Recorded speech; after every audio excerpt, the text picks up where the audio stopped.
welcome to my channel, or welcome back to my channel. Today I'm going to be sharing with you guys all the books I read in the month of March.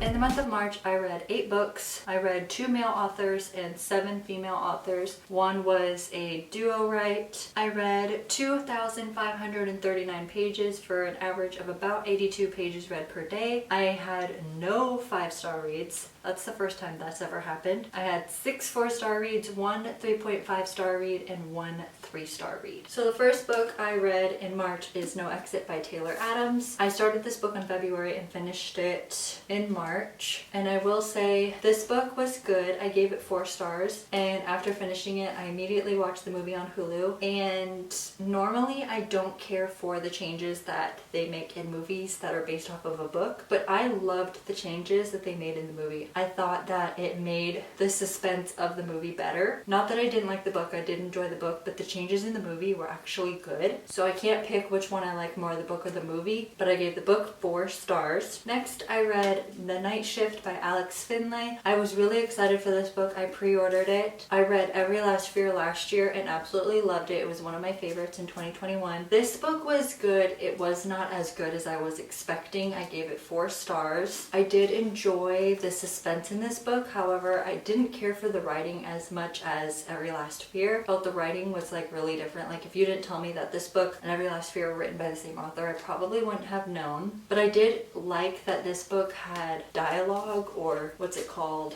Like scripture writing. Like if you're doing a TV show, the way that they have like dialogue and scripts, I don't even know, but they had that in this book, and it was in Every Last Fear, and I loved that. It really adds to the story, I felt like. This book has 2 different timelines. One is December 31st, 1999, and I can't remember the other one, like 2017 or something. The next timeline is April 2015, 15 years later. So really enjoyed this book, gave it 4 stars. Next, I read The Turn of the Key by Ruth Ware, and I went into this book with really high expectations because people told me that this was one of her best works, and I have to disagree. I'm sorry, but it bored the absolute crap out of me. Like some parts were good, but a lot of parts just dragged, and I'm like, get on with it. So this book I gave 3.5 stars because some parts were still really plot twisty and had me hooked, while other parts were like, oh my gosh, it's dragging. I don't really remember what this book is about too much. It didn't stick with me a whole lot, but I do know that it's about a woman who becomes a live-in nanny and makes frickin' bank doing so, but the house is like haunted or something, or there's like some weird shit going on, and the plot sounds really good. I felt like it wasn't executed to the best of its ability, so because of that I gave it 3.5 stars. Next, I read Hook, Line, and Sinker by Tessa Bailey. This is the second book in the Ballinger sisters stories, and this book follows Hannah and Fox, and I just was not vibing with it. I gave this book 3 stars. It was not nearly as smutty as I was expecting it to be, and I wanted that. After reading It Happened One Summer and all the smut and romance spiciness that was in that book, this book was like rated G compared to that, and I just was not here for it, so I gave it 3 stars. Next, I read One Italian Summer by Rebecca Surley. This was my first Rebecca Surley book, so I wasn't sure what to expect going into it, and also I was a little bit nervous to read it because I'm really close with my mom, and this book follows a woman who is extremely close to her mom and loses her mom. She passes away, and so I was a little bit nervous reading this because of that, but it was actually such a fun, short, very short, super cute, light-hearted read. I didn't think it was too emotional for me or anything like that. It was a really cute book and I enjoyed it a lot. I gave this one 4 stars. But anyways, this book follows a woman who is married, but she's very close with her mom over her husband. She's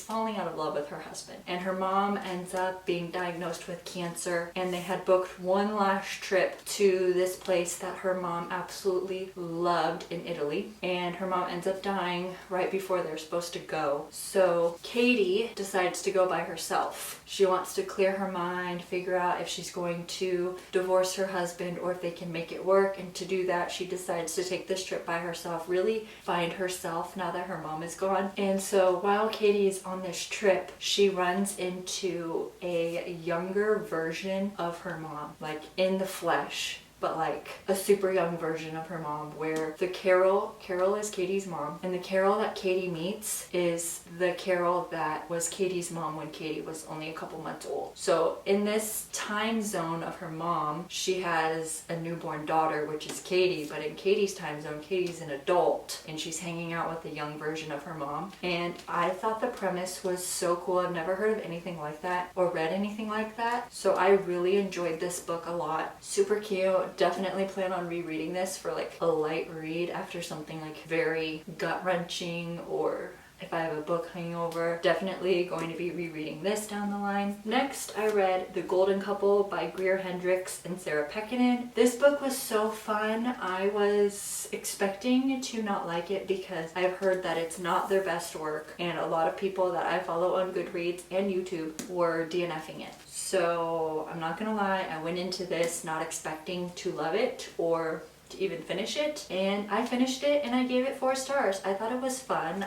The ending I did not see coming at all. The ending definitely boosted up my rating. It was a 3.5. It went up to a 4 because of the ending. But I really enjoyed this book. It's about a woman and a husband and a therapist. It has 2 different perspectives. The woman that's married and the therapist. And the therapist does not have her license anymore. I can't remember what happened, if she lost her license because she did something wrong. I can't remember. Anyways, but she still does therapy out of her home. Marissa and Matthew, the married couple, go to Avery, the therapist, to fix their marriage because Marissa has some news that she needs to share with her husband, and she decides to do it in therapy. And she thinks telling her husband this, they can work through it and get past it. And so the story goes back and forth between their different perspectives, and it's just a really good story. I enjoyed it a lot. I gave it 4 stars. The next book I read is The Book of Cold Cases by Simone St. James. I really enjoyed this book a lot. I gave it 4 stars. The plot line was really interesting, and going into it I thought it was going to be more of like a bunch of different short stories combined into one big story about fictional cold cases that the author came up with, but it was more so about a character who has an online blog called The Book of Cold Cases where she writes about cold cases. So I did enjoy this book a lot. I gave it 4 stars. It was very interesting. Not my favorite Simone St. James book, but definitely up there. This one, The Broken Girls, and The Sundown Motel are all the ones I've read so far. Sundown Motel is my absolute favorite Simone St. James book so far. This one is close second. This one was really good. And then I think The Broken Girls would be third. But if you have not read this yet and you love suspenseful dark thrillers, I highly recommend picking this up. So good. And the last book I read was The Bride Test by Helen Huang. And I'm just saying, if anyone asks me who my fictional crush is, I'm saying Kai. I loved this book so much. It was so cute.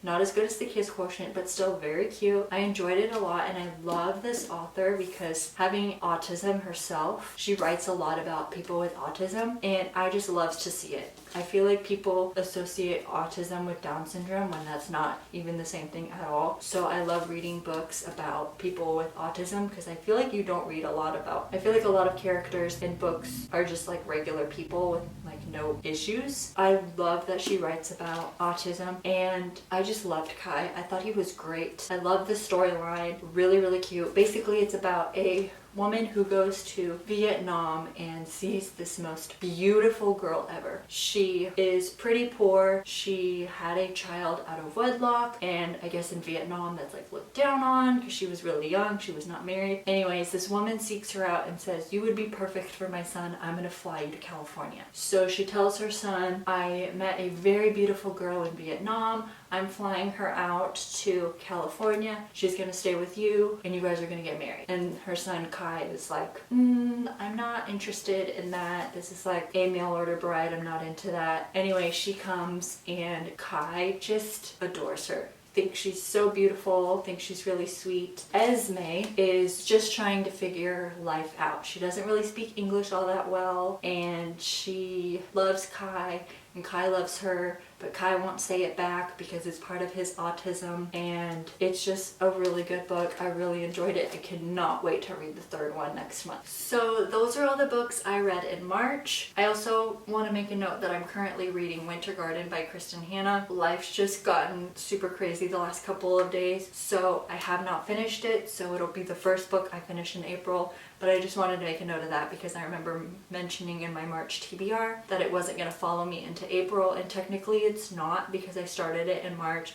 Life got busy, I couldn't finish it, so I am reading it, but I'm going to finish it in April. So just wanted to put that out there. Anyways, thank you so much for watching. I hope you guys enjoyed this video. Please give this video a thumbs up and subscribe and turn on post notifications to be notified every time I upload, and I'll see you in my next video. Bye!